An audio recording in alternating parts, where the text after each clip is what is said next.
शौनक उवाच गीतायश्चैव माहात्म्यं यथावत्सुत मे वद पुरा नारायणक्षेत्रे ব্যাসেন মুনিনোদিতম।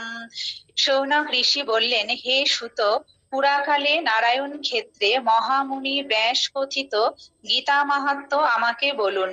সুত উবাচ ভদ্রং ভগবতা পৃষ্টং ইয়দ্ধি গুপ্ততমং পরম শক্যতে কেন তদ্ভুতম গীতা মাহাত্ম্যমুত্তমম।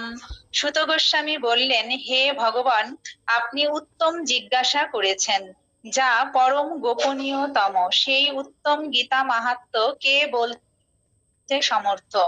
কৃষ্ণ জানাতি বৈষম্য কিঞ্চিৎ কুন্তি সুতঃ ফলম ব্যাস বা ব্যাসপুত্র ইয়া ইয়াজ্ঞবল্ল অথমৈ মিথিলঃ। শ্রীকৃষ্ণই তা সম্যকভাবে জানেন।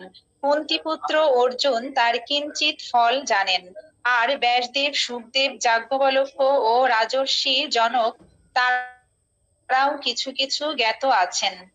অন্যে শবনতঃ শ্রুত্বা লেশম সংকীর্তয়ন্তি চ তস্মাৎ কিঞ্চিৎ বদাম্যত্র ব্যাস সাম্যান্ময়া শ্রুতম।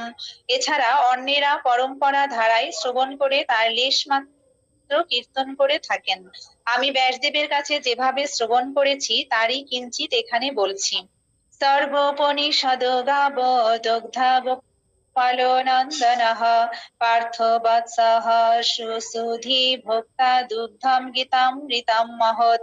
সমস্ত উপনিষদ গাভীর মতো, গোপাল নন্দন শ্রীকৃষ্ণ তাদের দোহনকর্তা, পৃথা পুত্র অর্জুন গোবৎসের মতো। এই গীতামৃত পরম উৎকৃষ্ট দুধের মতো এবং সুখী ব্যক্তিরা এর আস্বাদনকারী।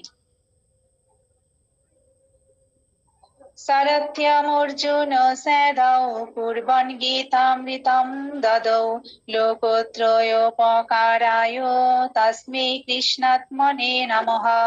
এ যে কৃষ্ণ অর্জুনের সারথ্য স্বীকার করে ত্রিলোকের উপকারের জন্যে এই গীতামৃত প্রদান করেছেন, আমি প্রথমেই সেই শ্রীকৃষ্ণকে প্রণাম জানাই। সংসার সাগরম ঘোরম ত্যক্তমিচ্ছতি ইয়ো নরঃ গীতানাবম সমাসাদ্য পারম ইয়াতি সুখেন সহ। যে ব্যক্তি ঘোর সংসার সাগর উত্তীর্ণ হতে চান, তিনি গীতারূপ নৌকার আশ্রয়ে সুখেই পার হতে পারেন। গীতা জ্ঞানম শ্রুতম নৈব সদৈব অভ্যাসত যোগতঃ মোক্ষমিচ্ছতি মুরাত্মা ইয়াতি বালক হাস্যতাম। গীতা জ্ঞান শ্রবণ না করেই যে মুরাত্মা সর্বদা অভ্যাস যোগে মোক্ষ লাভ করতে চায়, তাকে বালকেরাও উপহাস করে। ये शिन्नन्ति पठन्त्येव गीताशास्त्रमहर्निशं न ते वै मनुषा জ্ঞেয়া দেবরূপাণা সংশয়ঃ। যারা অহর্নিশ গীতাশাস্ত্র শ্রবণ বা পাঠ করেন, তারা কখনোই সাধারণ মানুষ নন, তারা নিশ্চিত দেবতুল্য, এতে সংশয় নেই। গীতা জ্ঞানেন সম্বোধম কৃষ্ণঃ প্রায়োর্জুনায় বৈ ভক্তি তত্ত্বম পরম তত্র সগুণম বাথ নির্গুণম।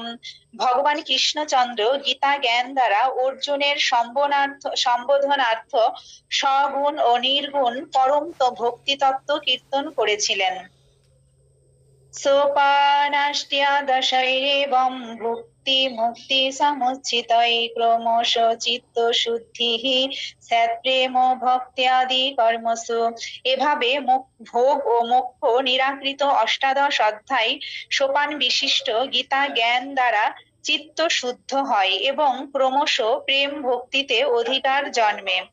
সাধু গীতাম্ভসি স্নানম সংসার মলনাশনম শ্রদ্ধাহীনস্য তৎকার্যম হস্তি স্নানম বৃথৈব তৎ।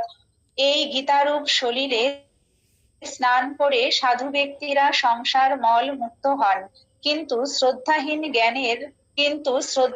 জনের সেই স্নান হস্তি স্নানের মতো বৃথা হয়ে থাকে।